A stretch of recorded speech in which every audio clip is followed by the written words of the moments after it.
ഏറ്റവും കൂടുതൽ സ്നേഹിച്ച 4 ജീവിതങ്ങളെക്കുറിച്ചാണ് ചെറിയ സമയത്തിനുള്ളിൽ എന്നാലാവുന്ന രൂപത്തിൽ നിങ്ങളുമായി പങ്കുവെക്കാൻ ഞാൻ ചുമതല ഏൽപ്പിക്കപ്പെട്ടിട്ടുള്ളത്. ആ 4 പേരുടെ പേരുകൾ പറയുന്നത് തന്നെ എന്തുമാത്രം മഹത്തരമാണ്. അതിലൊന്നാമത്തെ ആളിന്റെ പേര് പലപ്പോഴും നമ്മൾ സാധാരണയായി പറയാറില്ല. അവരുടെ കുഞ്ഞത്തെ നമ്മൾ പറയാറുള്ളൂ.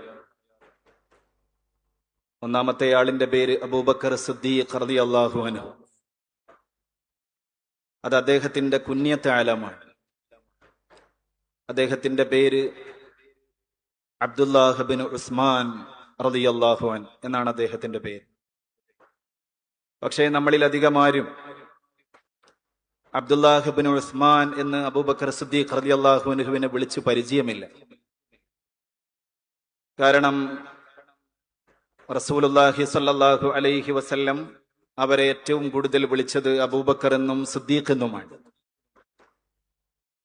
പുന്നാര നബി സല്ലല്ലാഹു അലൈഹി വസല്ലം ആ കുഞ്ഞത്തിനെ തെരഞ്ഞെടുത്ത് വിളിച്ചതിന്റെ കാരണങ്ങളെ കുറിച്ച് അന്വേഷിക്കുമ്പോൾ ആ കുഞ്ഞത്ത് പ്രതിനിധാനം ചെയ്യുന്ന അർത്ഥമായിരുന്നു അവരുടെ ജീവിതം എന്ന് നമുക്ക് കാണാൻ കഴിയും. അബൂബക്കർ എന്ന് പറഞ്ഞാൽ ബക്കറ ഇലശൈ. അറബി ഭാഷ അറിയുന്ന ആളുകൾക്കറിയാം, ഒരു കാര്യം നേരത്തെ ചെയ്യുന്നയാളെയാണ്, നേരത്തെ ഒരു കാര്യം ചെയ്താലാണ് ബക്കറ ഇലശൈ എന്ന് അറബിയിൽ പറയാറുള്ളത്.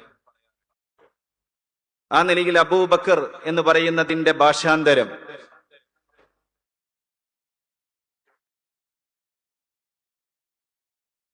നല്ല കാര്യങ്ങളുടെ, എല്ലാ നല്ല കാര്യങ്ങളെയും നേരത്തെ ചെയ്തയാൾ എന്നാണ്. ഫാദർ ഓഫ് ഗുഡ് ബിഗിനിങ്സ് എന്ന് നമുക്ക് ഇംഗ്ലീഷിലേക്ക് ഭാഷാന്തരം ചെയ്യും. എല്ലാ നല്ല തുടക്കങ്ങളുടെയും പിതാവ് മുഹമ്മദ് റസൂലുള്ളാഹി സ്വല്ലല്ലാഹു അലൈഹി വസല്ലം ഈ മഹത്തായ ഇസ്ലാമിന്റെ പ്രബോധന ദൗത്യം ആരംഭിക്കുമ്പോൾ തന്നെ പുന്നാര നബി സല്ലല്ലാഹു അലൈഹി വസല്ലമ തങ്ങളോട് ഒത്തുചേർന്ന് ഇസ്ലാമിലെ രണ്ടാമനാവാൻ, ഈ ഉമ്മത്തിലെ ഒന്നാമനാവാൻ ഭാഗ്യം ലഭിച്ചയാൾ. പിന്നെ ആ രണ്ടാമൻ എന്ന് പറയാതെ ഖുർആൻ രണ്ടിൽ ഒരാൾ, അങ്ങനെയാണല്ലോ അബൂബക്കർ സിദ്ദീഖ് റളിയല്ലാഹു അൻഹുവിനോടൊത്തുള്ള നബിയെ പരിശുദ്ധ ഖുർആൻ വിളിച്ചത് രണ്ടിൽ ഒരാൾ